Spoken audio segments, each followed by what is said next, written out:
Hey folks, and welcome to the first Q&A session. Last time I did one of these in front of camera videos, I said that I'd love for you to ask me some questions, and then maybe weekly or monthly I could record one of these videos and try to answer them. And based on a response by Shane Charleston, who is a good friend of mine, he recommended that I do these once a month to not burn myself out. And while I don't think I would burn myself out by doing this weekly, I think it's a good idea also because that might give me more time to have questions to answer or to think of something I'd like to talk about if no questions are forthcoming. So you might notice in the background, I got some gameplay footage there. It will keep playing this time. I turned off my screensaver, so yay, go me. That is Manifold Garden. That is a game I played a bit of on Saturday for an Impressions, and quite enjoyable. I look forward for that video to be coming out sometime in the next week. Dark Souls is the game I'm still playing for critique. I am now deep in the Duke's archives, so I've already gotten one of the Great Souls off the Four Kings, 3 left, and then the final boss, so I'm not sure how long that's going to take me, but the end is in sight. And then once the end is in sight, I can start researching what other people have said about the game and thinking about what I want to write about. So I think I might still be on track for getting that video out before the end of the year. No promises, of course, but it's looking good. I'm happy about that. So let's begin the Q&A. So Shane came up with the first question, which was for me to talk about my least favorite game genre, and yet what my favorite game within that genre would be.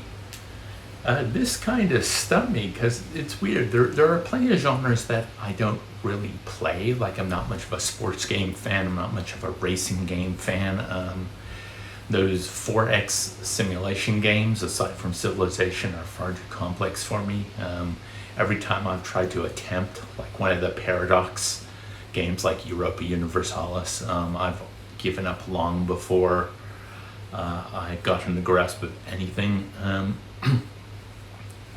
As a kid, I remember even playing like stock market simulators, and I didn't understand what I was doing, and I didn't like them. But it's funny, I don't know if there's any genre that like I dislike just completely as a genre. I think it's like music. For me, like, there are genres I don't listen to all that often, but even within those genres, I have come across artists that I really enjoy. I think it's more that, it plays into the second part of that question, where, even in all these genres, I could find, games I would enjoy. And, just because I don't play them often doesn't mean doesn't mean I dislike them. Like everyone, I have my preferred genres. Growing up, they were primarily platformers and adventure games, and I've definitely grown to love RPGs over the years, primarily the console variety, but over the past few years, actually, since starting the channel, I started to get into the computer RPG genre a lot more, and I do enjoy those as well. I have such a worry about not being able to get like critiques out on time and the time it might take to play certain games, and yet I find myself drawn to the genre that is likely one of the most time consuming. Funny how that works, isn't it? But to get back to the question at hand, and I don't know if you'd call it a genre, but one thing I will. One thing I dislike since the channel started, I do not like survival mechanics. I don't like games where I have a hunger, a thirst, or a tired meter, and I have to constantly keep them full, otherwise bad things happen. There's just something about the stress of the game putting you on the back foot anyway. Like every success you have in those games is very hard fought, and that can be frustrating and tense enough for me without the additional anxiety of those meters, boop boop boop boop boop. Well, especially if they have like a boop boop associated with them, like you remember I think it was Ocarina of Time or Link to the Past, where when you got like 3 hearts or less, it would have that boop boop boop boop. Certain sound effects in games just set my teeth on edge. Conversely, there are games I love for their sound effects. But yeah, so the survival genre as a whole is not one I'm a huge fan of. But the best survival game I've ever played would have to be Subnautica. Now, I hear some of you asking, oh, Subnautica, you never made a video on Subnautica. What happened?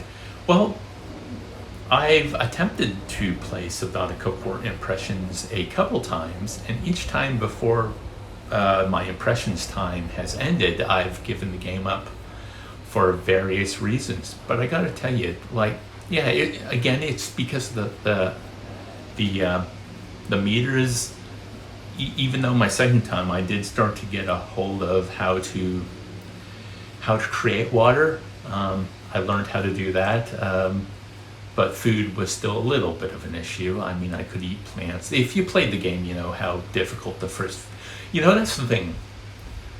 The first few hours of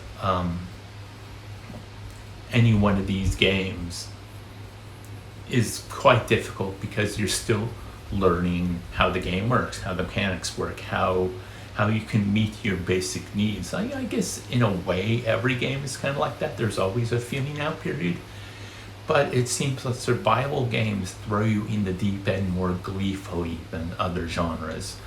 The reason I like Subnautica was just the beauty of it. Swimming underneath the water and all the different flora and fauna, and go into certain areas, and it's breathtaking, and I would love to play more, but I can't get around what the game wants me to do. And so I guess in a way that's a tiny little Impressions review of Subnautica right there. But yes, I'd love to, actually, with every question in this Q&A, I'd love to turn it over to you as well. What is your least favorite genre, and do you have a favorite game in that genre, and why would it be that way? Okay, well, I have 2 more questions, and they both come from the same user, Dorkax, who I think found my channel about a week or so ago, and I've been happy for all the comments he's left on my videos. It's very nice seeing interaction from viewers. Any of you who run YouTube channels know that, especially when you're a small channel, how rare such interaction can be. Even a like can make you go, oh, someone liked my video, woo! Inversely, a dislike can make you go, no, what did I do wrong? Hopefully one day I'll get to a point where they just roll off my back. It's just part of the interaction, but every little bit of interaction I take to heart. And I appreciate especially the comments, because that's when I know people are really engaged, when they want to say something. Anyway, first question from Dorkax. Let's see. It was about my first gaming memory. Well, you see, I'm a very old person, so this is going to go way back in the day. I'm pushing 40, so I grew up, I was a kid in the 80s. I kind of had 2. See, I was very lucky. My dad was fairly well off. So I kind of grew up with consoles and PC at the same time.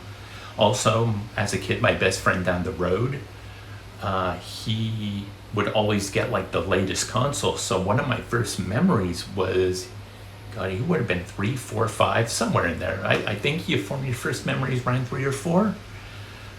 It's all kind of muddled, but he got an Atari 2600, and I remember we played a lot of Combat, we played a lot of Pitfall, and there was this Smurfs video game where you it's 4 screens of very simple platforming, and then there's like a spider in the last screen. And then my dad, he had a computer for his job, so when I would go into work to see him, I was able to play games on his computer, because I think at that point computer games were still a novelty, so adults liked playing around with them too. It was only, I guess, when the NES came out, and then in that early 90s when all the marketing was directed right at children, then suddenly they gained the illusion of being for children. But yeah, he had a bunch of those, I think they're 5.5-inch floppies, the big ones that were actually floppy. And he had games like Alley Cat, which I think my first State of the Channel way back in 2016, I showed footage of Alley Cat as I talked. That's still one of my favorite games, I think, just because it's one of my first. Hey, I had Paratrooper, I had Lunar Lander, I had Rampage. I remember one of his coworkers, because he shared an office with another firm, I believe, and they were sharing around Leisure Suit Larry. And my dad would not let me play Leisure Suit Larry. I mean, fair enough, right? But at the time, I did not understand why. And even years later, when I was like 11, 12, when I got to play Leisure Suit Larry, I still didn't kind of understand everything that was going on in that game. The first adventure game I ever remember playing, because that's one of my favorite genres, was Police Quest. I still have a memory. So you attended your meeting and you got dressed and you were supposed to go out on patrol. That was one of the first things in the game. And I would get in my police car and drive off, and suddenly the car would crash. Well, it would stop working and the game would be over, and I never knew why. It was only years later when I got a walkthrough for it, but you had to walk around the car to inspect it before you drove off. Now, all these games my dad got on PC were not official copies. They, from my infancy, I was introduced to the concept of pirated software, for good and ill. Probably why I don't see as much of a problem with it as many on the internet seem to, but that's a conversation for another day. So if you bought the box copy of Police Quest, the manual that came with it had all these procedures for how to deal with specific police situations. Again, this is something I learned a lot further on in my life. So if I had had that manual, it would have been fairly easy to understand what the game wanted from me. But as it was, the only way I was ever able to beat that game was with a walkthrough. So yeah, Atari 2600 and those early PC games. Those are my early gaming memories, earliest gaming memories. I'm sure going to like a pizza place and seeing an arcade cabinets of games, I'm sure that's in there somewhere, but it feels like in my memory timeline, the Atari and the PC came before the arcade. One of my earliest arcade memories is we used to, I was born in Washington State in the US. We used to take a ferry over to this island that was like a decommissioned World War II military base. And, as a kid, it was great to like run through all the bunkers and it was dark, and then climb up on, I guess they're not ramparts, but a similar thing, the barriers and everything. But on the ferry over, they had a cabinet for Moon Patrol. So one of my earliest arcade memories is playing Moon Patrol. And that's why, if you go right back to the start of my channel, before I started my impressions and critiques and all that, back in 2011, I did a series called 5 Credits to Midnight, where I was playing like about 10 minutes worth of an arcade game on a MAME emulator, because at that time I didn't know how like video capture software worked. And I got this Microsoft Capture program, and the free version of it only allowed you to record about 10 minutes. And I didn't really know about like stopping MAME and starting another video, so basically I limited myself to 10 minutes to play. I thought in my head, oh, arcade games, they mostly want to take your money, so I'll be able to get enough fun footage in about 10 minutes. But that is why the first episode of that show was Moon Patrol, because yeah, it's my earliest arcade memory. I'd love to hear about your earliest gaming memories. Especially those of you much younger, because growing up with all those different generations and enjoying each step up, I always love hearing about how important certain games and certain consoles were to other people because they were the consoles they had in their formative years. That when we first discover games, or when we first have our own place to play games, I think that makes them more special. And finally, the final question from Dorkax was, it was just in there, and now it's gone. It was about, an underrated game. Like, if I have a game I could talk about that not many people have heard of, and I would recommend. See, this is tough now, because with the internet and the fact that there are so many like channels on YouTube and so many blogs that take it as their mission to go and unearth like the weirdest games from any era, any game I come up with might no longer be like this obscure title, because the type of people who watch my channel, you folks, you probably enjoy watching other gaming channels, so you've heard about all these obscure and strange games. Let me think of a few though. When I was thinking on this, the one that came to mind is Guitar Man on the PS2. My good friend Eve, he I don't know where he heard about it or where he got a copy of this, but like he got it for his PS2 and he introduced me to it. Guitar Man is a weird rhythm game where you have to use the analog stick to follow like a path, but along the same way you have to press the buttons on the face of the PlayStation controller in time with the beat. And then there are defense sections where you have the it's cross, circle, triangle, square, and they're coming at you from the sides of the screen. You have to press them in rhythm. And one of the things I loved is the game has a two-player, like a PvP mode, where you basically, any error puts the win condition over to the other person's side. So you're combating each other, and that was a lot of fun. The game also has this huge jump from like level 1 to level 2 in terms of difficulty. I remember that like level 1 is this chill song kind of, it's still difficult, but you understand the game, and then suddenly like level 2 there's UFOs invading the earth and just everything's coming at you. That's a wonderful game. I would highly recommend it if you like rhythm games or just weird Japanese games. See, that's the thing as well, like so many of what we would classify as obscure games are likely just games that never came over to like the US or Europe or Australia, games that stayed in Japan, or like a lot of the games from like the UK scene that anyone who grew up in the UK or had Commodore or Amiga, they're like, yeah, this game rocked when I was a kid, and then anyone who was outside that country has no idea what that game is. I'm sure every country has games like that. Let's see.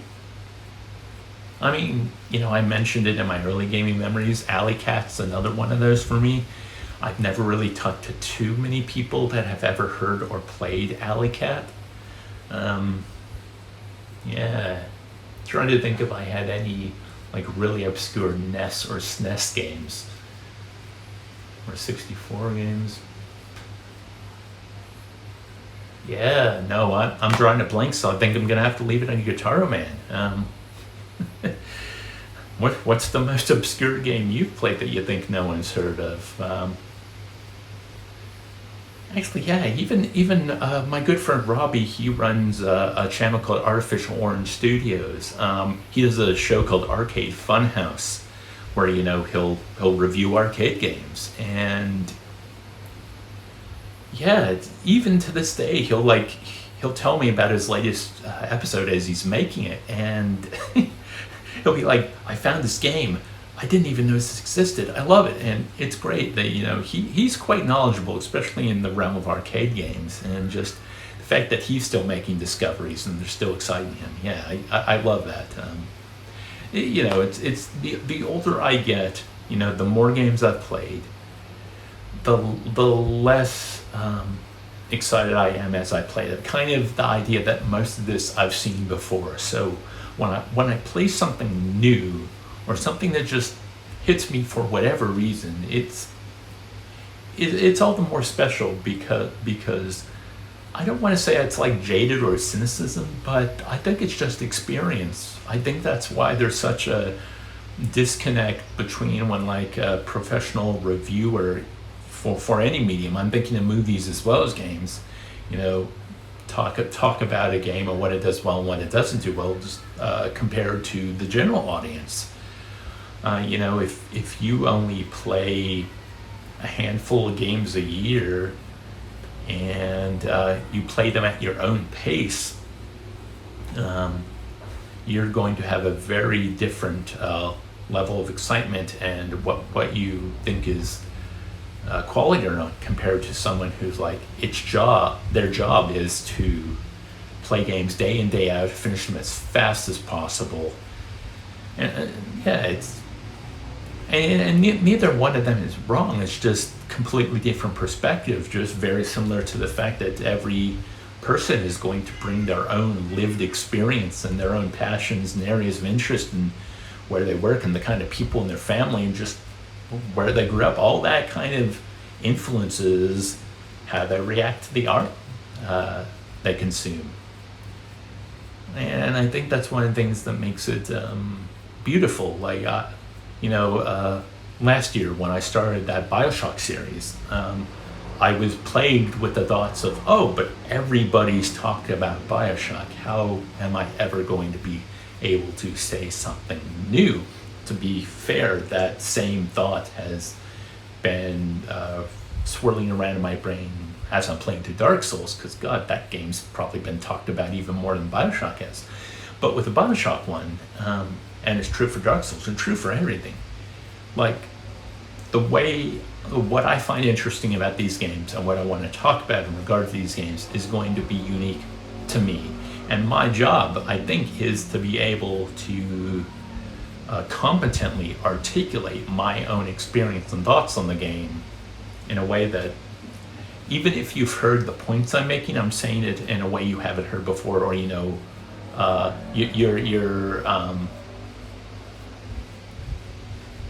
you're interested enough in my perspective that the fact that this is well-trodden ground doesn't matter as much. And you know what? That's a good place to end it. If you've made it this far, thank you. I'd love to hear what you think about these Q&As down in the comments. If you enjoyed it, your thoughts about what I talked about. More questions, please leave them for the next one. I guess the next one will be done in the new year. So until next time, hope you're having a great gaming. Oh God, well, I fucked that up, didn't I? Till next time, I hope you're enjoying your gaming, folks. See you later.